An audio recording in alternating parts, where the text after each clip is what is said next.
അസ്സലാമു അലൈക്കും വറഹ്മത്തുള്ളാഹി വബറകാതുഹു. ബിസ്മില്ലാഹി വൽഹംദുലില്ലാഹി വസ്സലാത്തു വസ്സലാമു അലാ അഷ്റഫിൽ മുർസലീൻ വഅലാ ആലിഹി വസ്വഹ്ബിഹി അജ്മഈൻ. അമ്മാ ബഅദ്. ആദരണീയരായ അധ്യക്ഷരെ, ഉസ്താദ്മാരെ, രക്ഷിതാക്കളെ, കൂട്ടുകാരെ, വിദ്യാർത്ഥികളെ, നാം ഇവിടെ ഒരുമിച്ച് കൂടിയത് ലോകത്തിന് അനുഗ്രഹമായി വന്ന മുത്തുറസൂൽ സ്വല്ലല്ലാഹു അലൈഹി വസല്ലമ തങ്ങളുടെ ജന്മദിനാഘോഷത്തിന്റെ ഭാഗമായി നടത്തപ്പെടുന്ന മഹത്വമുള്ള സദസ്സിലാണല്ലോ. അതെ, ഈ സുന്ദര സുദിനത്തിൽ മുത്തുറസൂൽ സ്വല്ലല്ലാഹു അലൈഹി വസല്ലമ തങ്ങളെക്കുറിച്ച് ഒന്ന് രണ്ട് വാക്കുകൾ പറയാൻ ഞാൻ ആഗ്രഹിക്കുന്നു. അള്ളാഹു തൗഫീഖ് ചെയ്യട്ടെ, ആമീൻ. ഉന്നത സ്വഭാവം കൊണ്ട് ലോകം കീഴടക്കിയ നേതാവാണ് മുത്തുറസൂൽ സ്വല്ലല്ലാഹു അലൈഹി വസല്ലമ തങ്ങൾ. ശത്രുവായി വന്നവർ പോലും അവിടുത്തെ ഉന്നത സ്വഭാവം കണ്ട് ഇസ്ലാം സ്വീകരിച്ച ഒരുപാട് സംഭവങ്ങൾ നമുക്ക് മുമ്പിലുണ്ട്.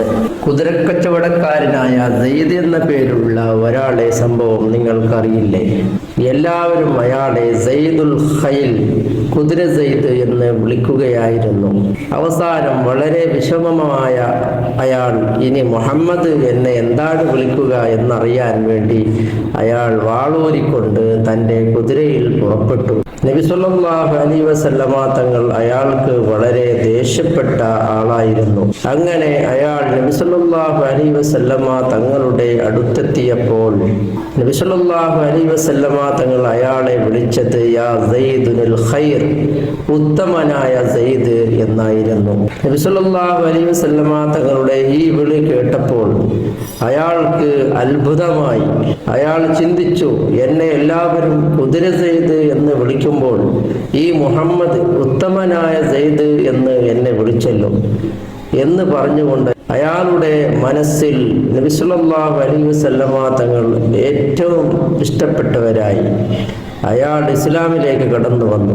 നബി സല്ലല്ലാഹു അലൈഹി വസല്ലമ തങ്ങളോട് പറഞ്ഞു, യാ റസൂലല്ലാഹ്, ഇതുവരെ എനിക്ക് ഈ ലോകത്ത് ഏറ്റവും വെറുക്കപ്പെട്ട ആളായിരുന്നു തങ്ങൾ, ഇപ്പോൾ ഏറ്റവും ഇഷ്ടപ്പെട്ടവരായി. നോക്കൂ കൂട്ടുകാരെ, നബി സല്ലല്ലാഹു അലൈഹി വസല്ലമ തങ്ങളുടെ ആ സ്വഭാവം കൊണ്ട് അയാളുടെ മനസ്സ് മാറി.